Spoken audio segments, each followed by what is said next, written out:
Hey, you guys. Welcome to the Flipside. What's up? What's up? Matt here. I'm not Matt. That's Matt. You're Melanie. I'm Matt. I'm Melanie.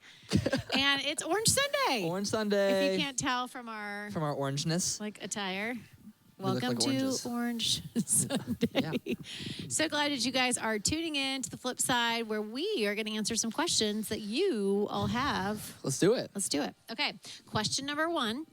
I'm divorced and my ex does not take our children to church. I have limited time with them. Do you have any recommendations on how I can make the most of my time with them to help them grow in their faith?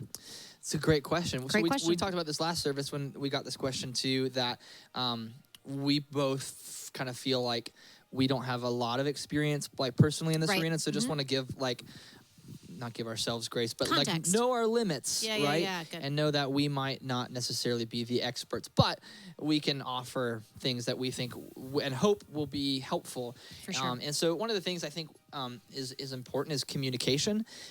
If you're in a divorced, split family, is communication, is talking about what are the things that are important to me, what are the things that are important to your ex, and respecting boundaries and recognizing that you have authority to lead kids how you want, but also wanting to honor them as much as you possibly can.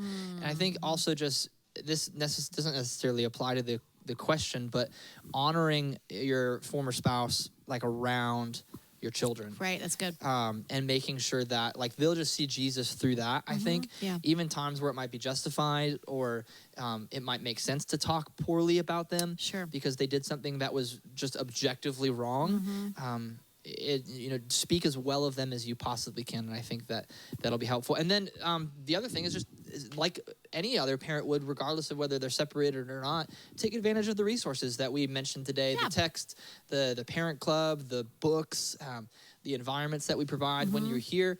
Take advantage of as much of it as you can, because they might not be here, every week. So if you get them every other week, come to church. Maximize that time. Maximize that time. Do it and be consistent and prioritize it. Yeah.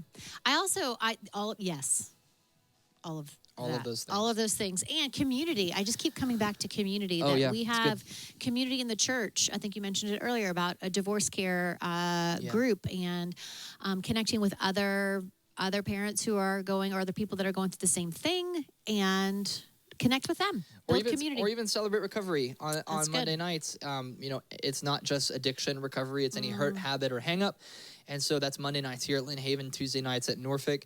And that's, if you're going through a divorce, that's messy, that's hard. There's emotions and mental health issues that can come about from that. And so Celebrate Recovery is a great place to start on your journey to recovering. Yeah, and we didn't talk about this last time, but I do, going back to the maximizing the time that you have, using your influence in the way that you can, might not be their entire time, but as they get older, we don't know how old the children are in this situation, but as they grow older and they can make some choices for themselves, your hope would be that you would expose them to a better choice. Yeah.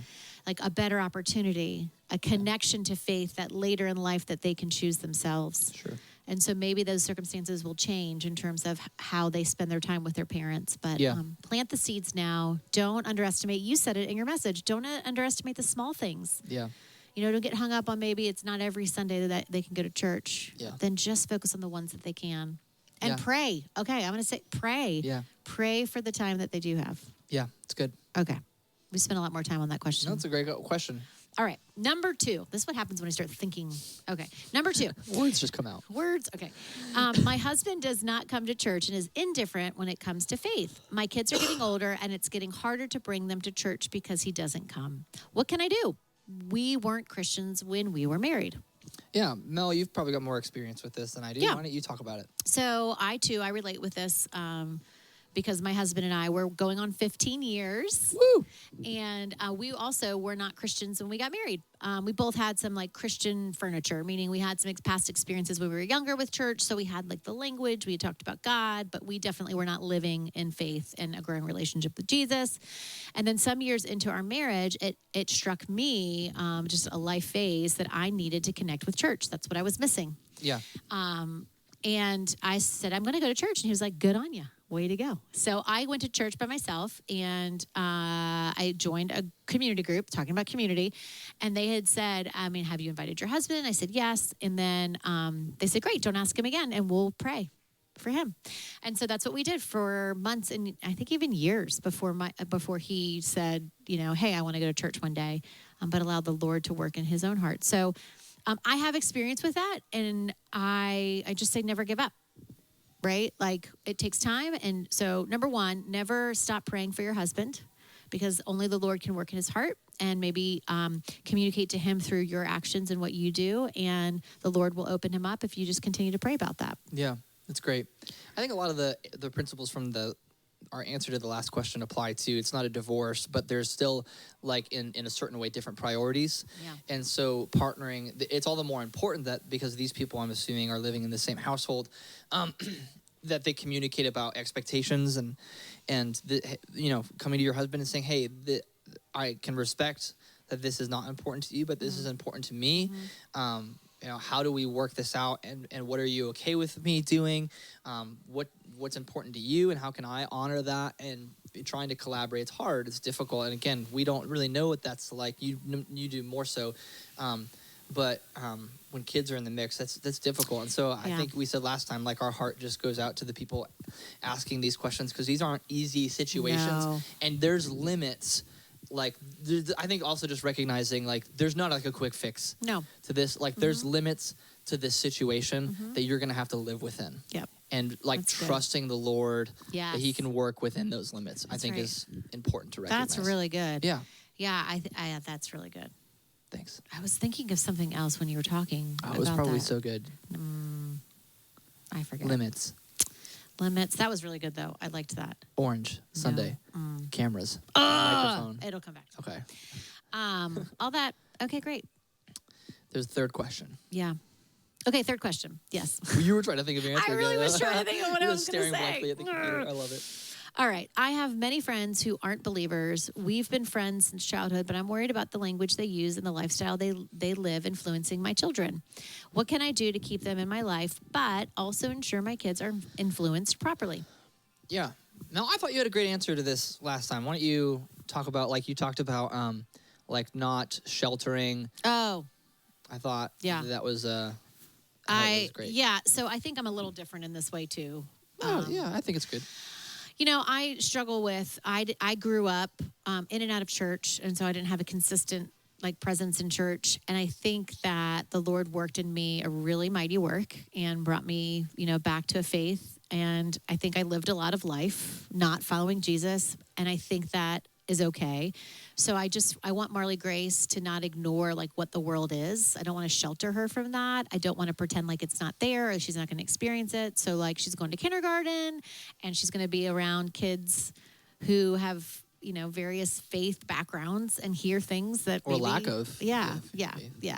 And she's going to hear things that I'm going to, but I don't want to shelter that either. So I think it's just open communication. I want to expose her to all of the things in the world so we can have conversation and dialogue about those things and what it means in terms of our faith and who we want to be and what Jesus is calling us to do. And so for me, it's not sheltering them from those things, but creating a space to talk about those situations. And again, we don't know the age of this children. Obviously, if we were around friends and they were cursing and using the F word, I might, we might not go around there with Marley Grace. Which that's, like, okay. That's okay. And I think it's also okay. Again, this all comes back to communication. I think if I had, like, let's just say you and I are hanging out and Melanie Lee's dropping F-bombs around Eleanor, and I'm like, Melanie, come on. Like, I would have that conversation with you and say, hey, like, that's not, or you would have the conversation with me. And that would be, like, if we have a friendship and this person says we've been friends since childhood, so hopefully there's, like, that, at least that respect there. Sure. Of, like, oh, yeah, like, I won't talk that way around your kid. I think this all comes back to... there's a spectrum of, like, I'm going to completely shelter my child and we're just going to be Amish, and no offense to any Amish people who would not be watching this. Or might be. Yeah, or might be. Who knows? You're not really Amish if you're watching. Never mind. I guess, okay.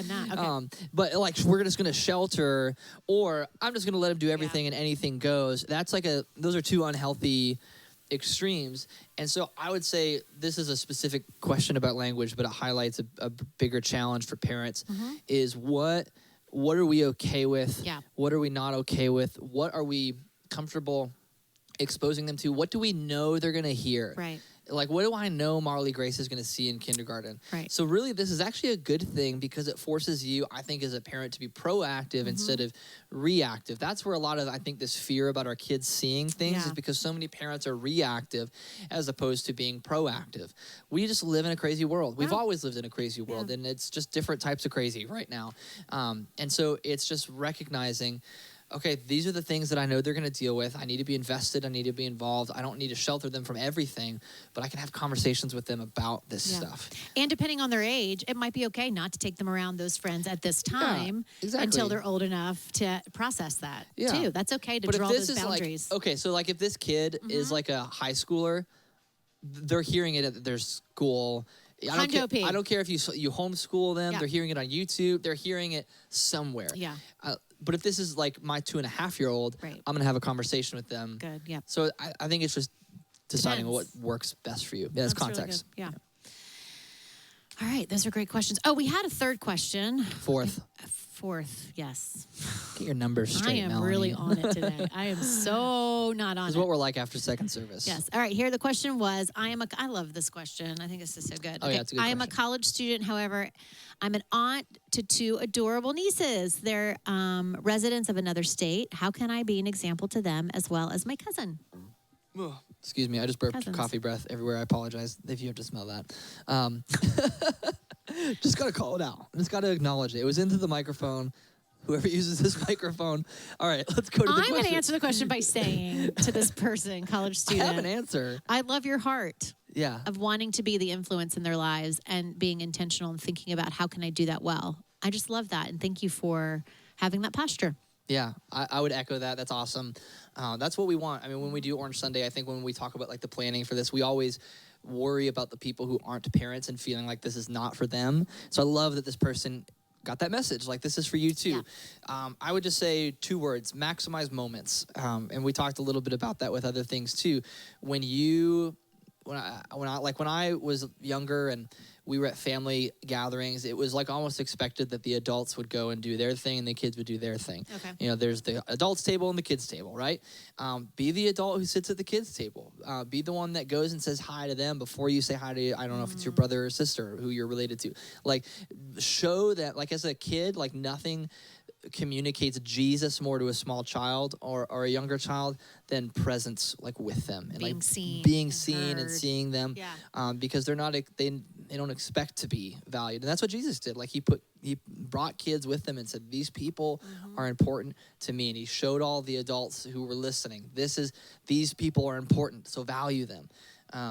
Take them out, like, when you go, like, give mom and dad a date night or a time, at home without the kids, and take them out for ice cream. Like, do things with them. Create memories. Yeah, create memories. Maximize moments, because you're not going to get a whole lot with them. Again, there's limits with this situation, but do what you can. My sister FaceTimes us all the time just to talk to Eleanor, and it's great that she does that. I love that. Because you guys are in different states. Because she lives in Florida, we live here in Virginia, and so there's that limit there, but she does everything that she can to make sure that she's in her life, which is really I really appreciate. Yeah, that's great. So that's great, and I just love this person's heart. It's a great question. Hey, you guys, thank you for joining us on the Flipside.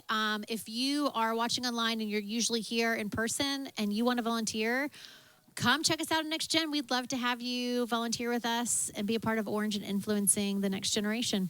Yeah, we'd love it. Thanks for tuning in. It's been great. See you guys. Have a great week.